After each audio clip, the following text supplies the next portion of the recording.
Guantanamo Bay will be back in the spotlight this coming week. Starting tomorrow, there will be hearings for the alleged 9/11 conspirators. That includes suspected mastermind Khalid Sheikh Mohammed. This comes at a time when some inmates at the detention facility have been on a hunger strike for several months now.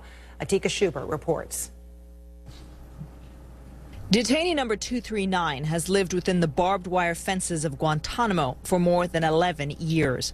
Now Shaker Amr is one of 103 detainees on a hunger strike to close the prison down. This is what he wrote in response to questions from his lawyer.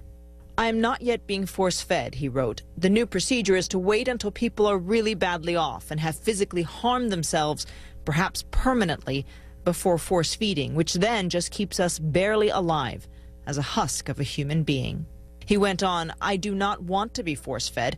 I don't want to die either, but this is a living death here in Guantanamo. So if I have to risk death for a principle, this is what I want to do."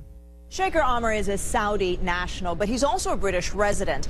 Now, he's never been charged with the crime, and he's been cleared for release twice, but never freed. And as his letters to his lawyer in London show, he is no stranger to hunger strikes or being force-fed. Back in 2005 or 2006, they used to leave the tube in my nose for days on end, he wrote. Now they pull it out after every feed, so detainees have 120 centimeters of tube shoved in and pulled out twice a day. He continues, "If someone vomits on himself, as just happened, they carry on force-feeding him. It is very, very wrong." The military says it is force-feeding inmates to keep them alive, but even President Obama has questioned the practice. Look at the current situation, where we are force-feeding detainees who are being held on a hunger strike. Is this who we are? Is that something our founders foresaw? Is that the America we want to leave our children?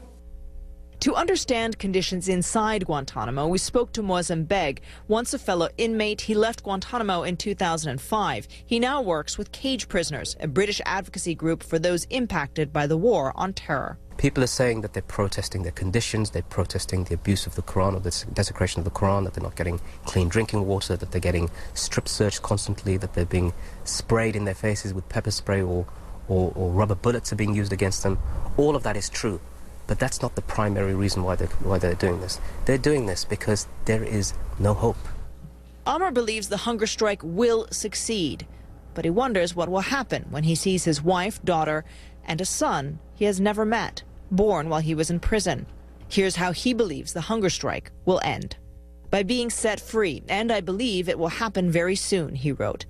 "But I do fear that when my children shout for daddy, I will not respond. I've been called 239 for so long. They may need to call me by a number for a while." And he has this message for Washington. "This place is going to close, either sooner or later," he wrote. "And it is going to be a stain on America's reputation that you start cleaning either sooner or later. Don't wait for too much later, as there are going to be dead people down here, and that's not good for anyone." From Shaker Amr's writing, a glimpse inside the Guantanamo hunger strike, now coming up on 4 months. Atika Schubert, CNN, London. Unclear whether the hunger strikes will impact the court proceedings this week. So what can we expect ahead of tomorrow's hearings? Joining us now, a former appointing authority for military commissions on Guantanamo detainees, retired General John Altenberg. Good to see you.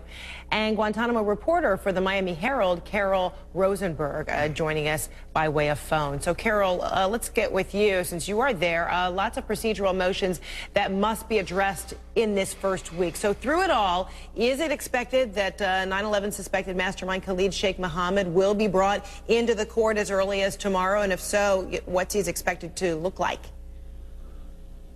Yes, Frederica, this will be the first time we see the 5 men accused of the September 11th attacks since February, before this hunger strike began.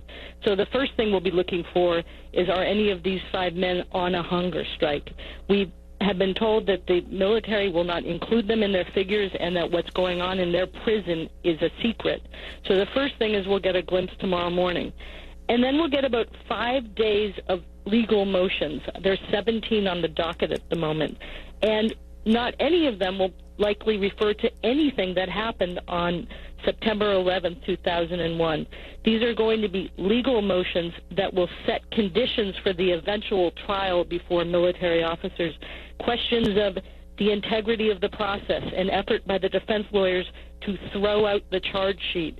The most interesting testimony may come tomorrow from General Altenberg's successor, retired Admiral Bruce McDonald, who will talk about the way he set up this trial and the charging process more than a year ago when they were brought for arraignment. So, General Altenberg, then to you, what are your expectations on how this will all be played out? And are all of these enemy combatants, or at least these suspects, are they being represented by U.S. military attorneys? I believe they're all five are represented both by detailed military defense counsel, and I think they each have at least one, if not more, civilian defense counsels, in addition to possibly representatives from their country. So they're all pretty well represented in terms of numbers and the quality of that representation. Do you think that there'll be a potential conflict, that they're being represented by both then counsel that might be coming from their country as well as U.S. military counsel? I think all defense attorneys know the challenge of having a good relationship with the defendant and with gaining their confidence. And I think military counsel especially are concerned about that because they represent the military, and a lot of defendants don't realize that their sole responsibility is to the accused, is to their client, so to speak. And it takes a while for some people to understand that and to gain that confidence. And now it's even more serious or more dramatic, I think, for people representing terrorists from another country or alleged terrorists, if you will. And what kind of time? So they have the challenge to... Go ahead, sorry. Well, I was just going to say, they know the challenge, and it's been very demanding since 2003 when most of these commissions got started. And the defense lawyers know how to do that. They know how to work with clients and try to gain their trust and confidence. And it's apparent that that's happened in most of these cases. So, General, what kind of time do you suppose may, especially face-to-face, real interpersonal time that may have been spent between these defendants and their counsel, whether it be the U.S. military appointed ones or those from their country?